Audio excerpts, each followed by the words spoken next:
Hey, this is Matt once again. Welcome back to the video. This is a paid request for Anonymous. He did not want his name known, which is fine. If people don't want their name known, all you have to do is tell me ahead of time, and I have no issues with that.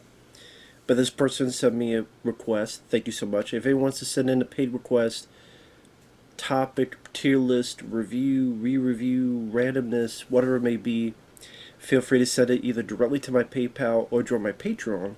Both links are down below in the info box. This is for Ninja Operation 6, Champion of Fire. It's another, we don't say Godfrey Ho film, but this is actually directed by Joseph Lai, or Lai, Joseph Lai. Because those two, him and Godfrey Ho, worked together.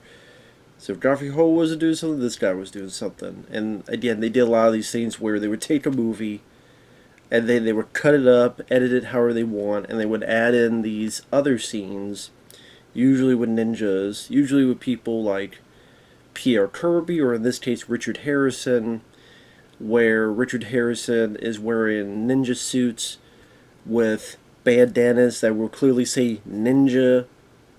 In this case, he has an orange bandana that says ninja, and plug them in sporadically throughout the film. And redub the dialogue to try to make it fit. So a lot of times you get these hat jobs where if you try to follow the plot, it barely making sense because again, the original movie, the version has been cut up here, re-edited. So you wonder, well, how did that come to be and how did that come about? Because I guess the original film was Fury and Storm. And I actually looked up information on this. In the original film, like bits here, you have a guy who walks around with this big cross and comes across a train, gets on it. Some people attack the train, raid the train. I guess in the original, they grab him and I guess they crucify him on his own cross or something like that. And then at one point he gets off it and wants to get his revenge, and then comes across this Asian guy named Dragon. At least that's what he's named in this one. But that part is cut out with the whole crucifixion thing, so it's one of those things that as I'm watching, I will say I did have a bit of fun in a bad movie way. The Richard Harrison stuff is always goofy to see, where, from what I say, Richard Harrison did like a number of films, and then these people took those films and edited them into like a dozen or more movies. Even Richard Harrison in an interview said, I don't know how many movies technically I've been in. I was only scheduled for a couple, and then they took like those couple scenes with these ninja sequences and just spread them out through various pieces of movies. And he's not in this version a lot, but I noticed the main bad guy is Fei Lun, and I'm sitting there going, why does this guy look familiar? It's Master Pain. It's Betty from Kung Pao Enter the Fist. I love Kung Pao. Betty? Is it Betty? Master Pain! That's, Kung Pao was a movie where a guy took an old kung fu film and kind of did this type of thing, a Garvey Ho, Joseph Lai thing, but much more entertaining, much more funny, much more creative, much more satisfying. And again, took like a 70s kung fu and then would plug himself in and create this goofy story and plot. I love that. I wish that film had a Blu-ray, but that's a very fun, entertaining movie. Yeah, there's stuff that doesn't hold up. I mean, they do a goofy bit with him versus a cow, and they was referencing the Matrix, so the cow is doing a slow-mo as they're he's shooting milk. And the effects are absolutely terrible. But, I mean, Even that has a bit of a goofy charm to it, but there's some pretty clever moments. Wee wee wee wee wee wee. I'm sorry, I'm chuckling as I'm thinking about it. Now, even there's a little bit of charm in this movie. I mean, the first bit of the film is the footage they added in where this guy's been let out of prison. He wants revenge on this guy named Antonio, and two of his associates come by and go, "We tried to arrest you for prison, but you all got screwed up. A lot of brothers died." And I think like the guy asks, "Is it just the two of you?" "Yeah." "Aw, shit." His reaction. And saying lines like, "A dead man will never be a problem." No shit. So apparently this new part of the story is he's going to send people to try to kill Antonio for getting him locked up. And his brother is played by Richard Harrison, who's going to try to stop these guys. Is like, "I will kill you and your two associates so that you don't kill my brother." But the hilarious thing, spoiler for the ending of the film, Antonio does die. That was in the original movie, Fury and Storm. And Dragon is alive. But then it cuts to Richard Harrison, find the last guy, said, "I need to kill you. I need to protect my brother. It's my sworn duty to protect my brother." We just saw that your brother's dead, so this whole part of the story with you killing these guys to protect your brother is all a moot point. And you know, well, what's the point of doing this? Like, he doesn't even know his brother's dead because they're two separate fucking films, and it's like, "I need to protect my brother. I'm sworn to." I'm like, we just saw your brother get shot and killed in the other film footage like 5 minutes ago. But that's the kind of movie this is. So idea the original footage, Antonio is like this priest carrying this big cross. You find out later why it is. It's kind of like Django, or other stuff, or Desperado. Desperado, why does he carry the guitar case? Shitload of guns in it. Why does he carry a cross here? There's a big Gatling gun. Which, I mean, that was a fun bit when he's shooting. Looks like he's got infinite ammo. And no squibs or anything, Sally. That couldn't afford it. But he shoots like 50 people at the fucking end of the film. And the guy playing Dragon, he's doing decent martial arts. And let's every once in a while cut away to Richard Harrison find a guy. They're both in goofy looking, colorful ninja outfits. Thank God they self-advertise that they're ninja on their headbands. Otherwise I would not have known. Although they go very brief. Like the scenes go for like a minute.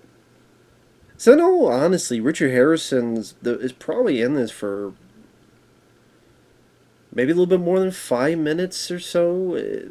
6, 7, like not a lot. And yet it still feels like they cut up the older film. Just what I mean by that is it'll go from Antonio with his cross gets on a train. The train gets raided. These people steal a treasure, an idol from some of these folks. Master Payne, Betty's among the group. At times the musical score is going into overdrive with horns blaring, trying to be very epic.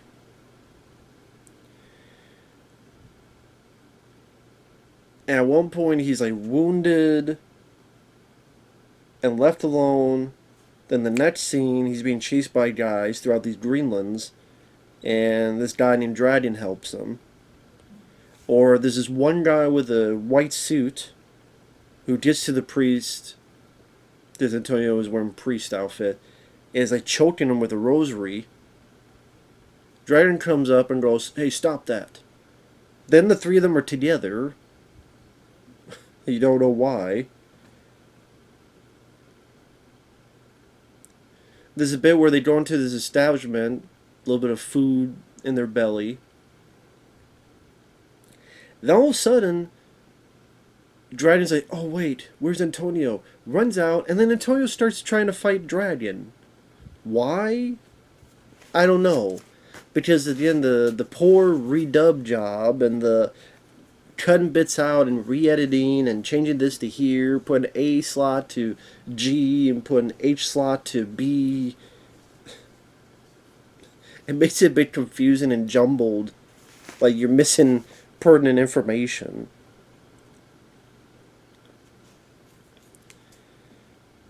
Like there's a bit where Antonio got some cheap shots in and left Dradian in the water, and the guys walked it away.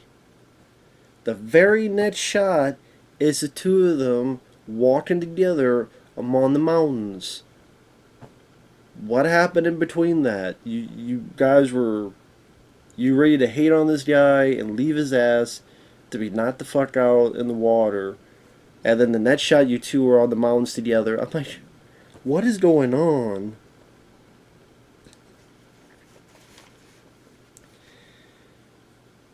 And then they have like one scene where Richard Harrison's over here in his movie and Antonio's over here in his movie, but they're both talking to each other. That happens a lot in these Garvey Ho or in this case Joseph Lai movies.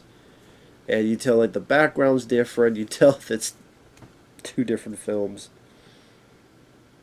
And then like I said, once in a while Richard Harrison pops up as like white ninja versus red ninja or blah blah blah blah. And Antonio's not even a good guy because they get to a bar and they get a bit of a bar fight. But the guy with the cross goes up and pretty much assaults a lady. And tries to sexually assault her. And I'm saying, why are we supposed to give a shit about Antonio? Why are we supposed to give a shit about his plight, his deal? Supposedly going to help the Chinese get the treasure? Why should we care about this guy? He's a horrible piece of shit person. And Dradian knows what's going on. Why does he go along with it? That's a bit suspect as well. And then Antonio takes the girl with them. And then Betty... Yeah, I think it was Betty. Master Payne kills her. And I will say, like, this wasn't... Compared to a lot of films I watch, I mean, you have to understand my mental state. I've seen Time Machine, I found at a yard sale, and Feeders 1 and 2, and that one I saw recently, The Dark Side of Midnight, where nothing happened but a bunch of people and mustaches talking to people on phones. I see a lot of shit. And while this is a bad movie, it was still somewhat interesting to see what would happen next. There's enough quirks. A guy carrying a big cross. The Richard Harrison goofy ass ninja stuff. The try to piece together like, wait a minute. This jumped? Oh wait a minute, we jumped ahead or we jumped back or trying to figure out what the hell's going on. And you know, I'm a sucker for martial arts, so I mean this isn't Van Damme or Bruce Lee, but you know, I'm a sucker for martial arts type stuff, so it was nice to see, even in films like this, a decent amount of fighting from this guy playing Dradian. Of course he's named Dradian. And even the finale, like, it's like all of a sudden now there's some interesting direction from the original film where either some fights ready to happen and they'll cut to ants, or there's a shot where aftermath and it'll go to like some of the dead bodies covered with ants to show the ordeal, the situation, or like the town is being windy and dusty, so it's trying to show a bit of atmosphere. And again, when a guy is getting a dowling gun out of a big cross and just shooting like 50 people, and granted, at times it seems like the dowling gun isn't turning as well as it should, and maybe the sound's not catching every bit as cohesive as it should, and people just fall down, there's no blood squibs or anything, so even that's fairly wanty. But I still got some entertainment out of it. And then I guess he runs out of amp. Oh, this is like this guy with the eye patch goes after him, and he like shoves it into the guy's gut to shoot. But it looks so wonky and poorly choreographed. They just and you see no blood, so it loses a lot of the effectiveness that scene could have had. And then Master Payne puts on these gloves and has a gun and shoots. Antonio said, "Look out, the dragon." And Antonio gets shot and killed. And then Dragon fights Master Payne and takes care of him. But that's funny. Like, Antonio's dead. But they'll cut to Richard Harrison. To repeat myself, like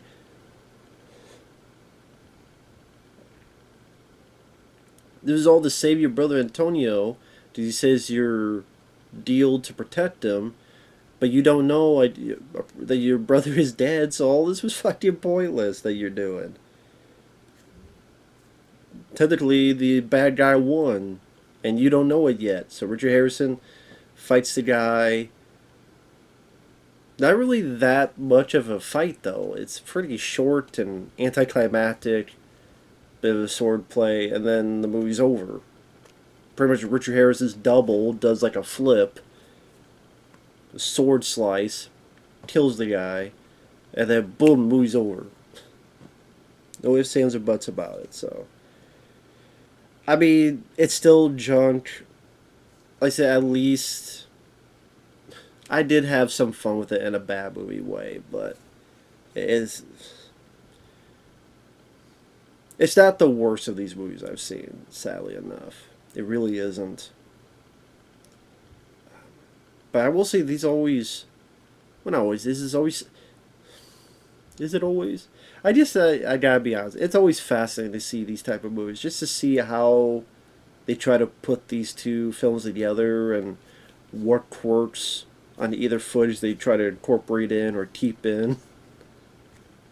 So there you go. But hey, I guess if you want to see the original film, it's called Fury and Storm, or again, this is on YouTube for free. It's not a good film, but again, I got more entertainment out of this than Fast X. And it's an hour shorter. So with that said, thanks for watching. We'll see you later. Bye-bye.